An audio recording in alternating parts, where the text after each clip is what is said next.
Howdy, my good friends. I hope you're doing well today. Uh, Thank you so much for stopping by. Now, since to my surprise, I lost the next 6 episodes that I was working on this morning due to some kind of off the wall computer schism. Now, I figured, well, since that happened, why not do a Deviant Report? It's been a spell, and the Deviants sure as heck ain't about to stop now. So, welcome, my good friends, to the world of Deviants, and make yourself to home as the world circles the drain with Deviants. The family of a man killed by a Connecticut state trooper are seeking more than $10 million. Relatives of the Connecticut man killed by a state trooper are seeking more than $10 million in wrongful death damages from a state and local police. Lawyers from the family of Mubarak Suleiman, who was 19, asked the state claims commissioner for permission to sue the Department of Emergency Services and Public Protection and top state police officials, including Public Safety Commissioner James Rovella, for $10 million. They also filed a notice with the town of West Haven that they intend to sue the town and local police officials for an undisclosed amount of money. Now, the attorneys and family on last few days also called on the state to convene a grand jury for criminal investigation into the fatal shooting. I want justice now, Mr. Suleiman's mother, Muhammad, said in an interview Thursday. I want this policeman to go to jail for killing my son. State police said Mr. Suleiman carjacked a vehicle in Norwalk and then leading state troopers on a chase down Interstate 95 into West Haven. Officials said Mr. Suleiman struck 2 state police cruisers and a civilian's vehicle before troopers stopped him by boxing him in. West Haven police also responded to the scene. Now, state police body camera shows that a West Haven officer smashed out the passenger door window of the stolen car before a trooper shoots Mr. Suleiman with a stun gun, which had absolutely no effect at all on the man. Another trooper, Brian North, then fired his handgun 7 times through the driver's door window when Mr. Suleiman pulled out a knife. Mr. Suleiman's family has said that he was a community college student who had schizophrenia. Relatives, clerics, and civil rights advocates have called the shooting a criminal and it was unnecessary. So let me just say, I don't get to be a geezer by sitting here before you today talking like I am by being stupid. So a little advice: if you don't want to be shot by police, don't carjack. And if it so happens that your evil tendencies cannot be overcome and you find yourself at gunpoint after a police chase, you might not want to pull a knife on the one that's with the gun. I'm just saying. This one coming up gives Appalachians a bad name. Amanda Michelle Naylor McClure, 31, pled guilty to second-degree murder for killing her boyfriend, 38-year-old John Thomas McGuire, with the help of her father and sister. On the surface, it just looks like another murder story, but let me continue if I may. Amanda was raised by adoptive parents Alan and Gwen Holm. She is the biological daughter of Larry McClure, age 55. And yes, I'm telling you that because it matters. According to court records, their old dad Larry developed an incestuous relationship with his daughter. He had been estranged from Amanda and her sister, and Amanda was living together with John McGuire in Indiana at the time everything went south. Larry decided to drive over and pick up his daughters at their homes. When he came to pick up Amanda, she and John were what we call in the mountains dope sick. In other words, working for a fix of whatever it was that they were accustomed to consuming on a regular basis.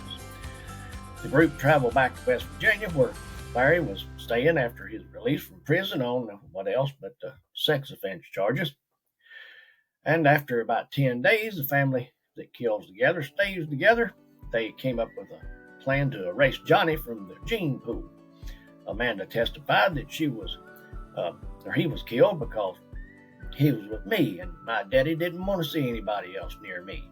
Larry testified that John brought a bottle of wine for Valentine's Day, probably as a Valentine's Day present for Amanda, and Tommy was intended that they consume it together, probably in a nice romantic setting.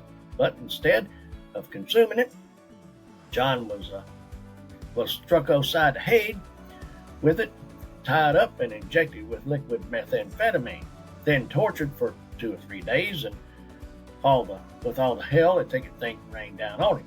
Now, by the end of the 3rd day, his body just had give up the ghost, and they'd buried him in a 2-foot deep grave behind the house. Well, they dug him back up after 6 days, dismembered his body, and reburied him. Then, 3 weeks later, Larry and Amanda drove over the mountain to Tazewell, Virginia, where nobody knew who they were, and got married. Amanda's defense in the case was claiming that she was under the influence of her daddy. Now, after the judge told her that she was full of sheep dip, she was sentenced to 40 years in prison.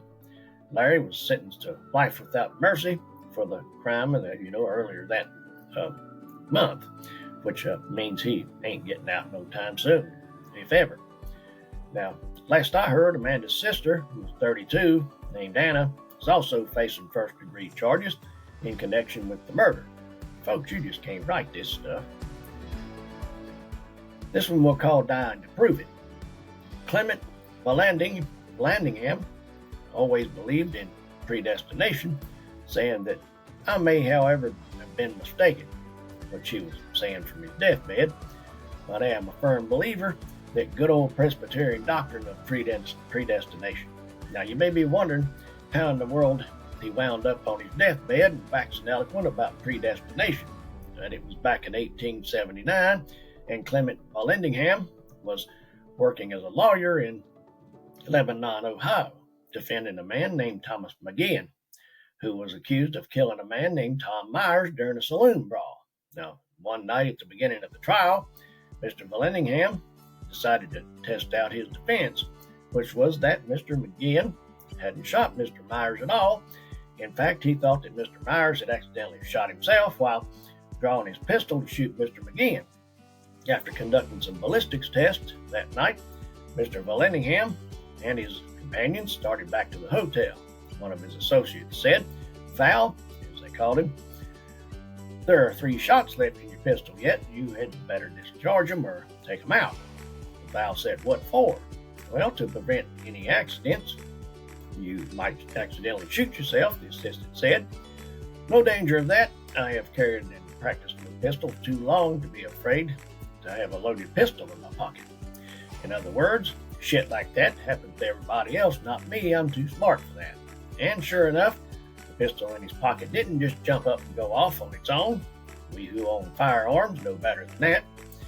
The man made it back to the hotel, where Val set the loaded pistol down on the table next to an unloaded pistol, and that had been used earlier in court as demonstration purposes.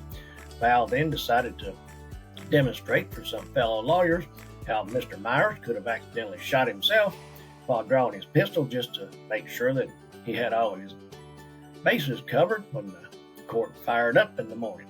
The problem came when Val grabbed the loaded pistol off the table, put it in his pocket, drew it back out, and left it pointed at his abdomen.